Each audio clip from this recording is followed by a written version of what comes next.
ખાટી કેરીનું તાજું તાજું અથાણું બનાવવાની અત્યારે ફૂલ સિઝન આવી ગઈ છે, એટલે અહીંયા મેં 500 ગ્રામ મીડિયમ સાઇઝની જાળી ન પડી હોય એવી કેરી લીધી છે.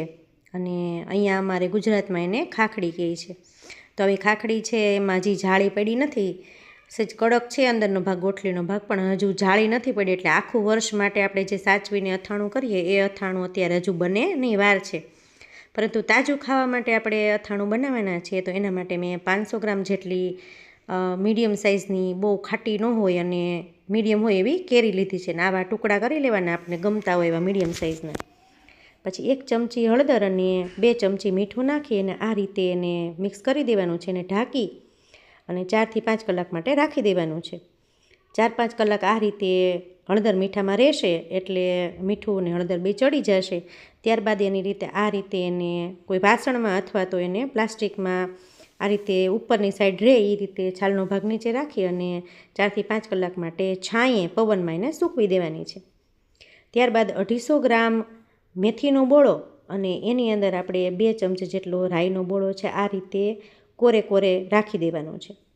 અને વચ્ચોવચ્ચ સેજ જગ્યા કરી અને 1 આખી ચમચી અધકચરો તીખાનો ભૂકો અને 1.5 ચમચી જેટલી એકદમ સ્ટ્રોંગ એવી હિંગ નાખી દેવાની છે. અને જ્યાં આપણે રાઈનો બોળો નાખ્યો છે ને સાવ છેવાડે, ત્યાં આપણે 2 ચમચી વરિયાળી રાખી દેવાની છે. અને અહીંયા મેં 500 ગ્રામ જેટલું તેલ ગરમ કર્યું છે અને તીખા અને હિંગ ડૂબે ને એટલી જ જગ્યામાં એ તેલ છે ને નાખીને થોડીવાર માટે ઢાંકી દેવાનું છે 5 મિનિટ. 5 મિનિટ બાદ ફરી પાછું આપણે ગરમ તેલ નાખવાનું છે અને એ બોળો ઢકાઈને એટલે સુધી જ નાખવાનું છે. ફરી પાછું ઢાંકી 5 મિનિટ રાખી દેવાનું છે. ત્યારબાદ આપણે વધુ તેલ નાખી અને એને મિક્સ કરી દેવાનું છે. અને સરસ રીતે મિક્સ થઈ જાય ને પછી આપણે એની અંદર મીઠું ભેળવવાનું છે. અને મીઠું શું કામ અત્યારે ભેળવીએ છીએ કે તેલ થોડુંક વધારે ગરમ હોય ને તો બોળો બળે નહીં અને તેલ પાછું પડી જાય. તો આ રીતે મીઠું નાખી અને મિક્સ કરી દેવાનું છે અને એને એકદમ ઠંડુ કરવા દેવાનું છે. આપણે આટલું તેલ વધ્યું છે એને પણ આપણે ઠંડુ રાખી દેવાનું છે એમને સાઈડમાં. અને બોળો આપણે જો એકદમ ઠંડો થઈ ગયો છે અને સાવ બોળો ઠંડો થઈ જાય અને હાથ પણ આપણે હાથની અંદર લઈએ તો આપણને ઠંડુ લાગે ને એટલો ઠંડો કરવાનો છે બોળાને. ત્યારબાદ એની અંદર 1 ચમચી હળદર નાખવાની છે અને 2 ચમચી લાલ કાશ્મીરી મરચું નાખવાનું છે. હજુ આપણે મરચું એડ કરવાનું છે, પરંતુ અહીંયા આપણે 2 ચમચી કાશ્મીરી લાલ મરચું એડ કર્યું છે અને 1 ચમચી હળદર. બધું સરસ રીતે આપણે મિક્સ કરી દેવાનું છે હળવે હાથે. અને ત્યારબાદ આપણે જે કેરીના કોશિયા આપણે તૈયાર કર્યા હતા એ સુકાઈ ગયા છે ને એકદમ એને ચવડ નથી થવા દેવાના, સેજ સેજ લીલા હોય ને તો પણ ચાલે.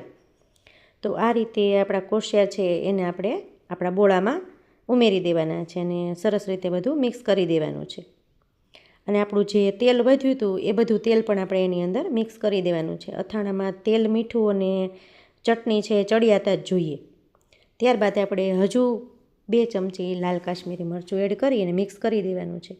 તો આપણું ઘરે બનતું જે તાજું અથાણું છે ને એ તો તૈયાર થઈ ગયું છે. પરંતુ જો આપણે વધુ ચટપટું બનાવવું હોય ને એને, તો આપણે અહીંયા હાથીનો આચાર મસાલા આવે છે એ આપણે 2 ચમચી ઉમેરી દેવાનો છે. એટલે એનાથી આપણું અથાણું છે ને એકદમ ચટપટું અને આપણને એવું લાગે કે આપણે બહારથી લીધું છે એવું મસ્ત મજાનું ઘરે બનાવેલું તાજું અથાણું તૈયાર થઈ ગયું છે. મારી આ રીતે ચોક્કસથી એકવાર ટ્રાય કરજો, ખરેખર મજા આવશે.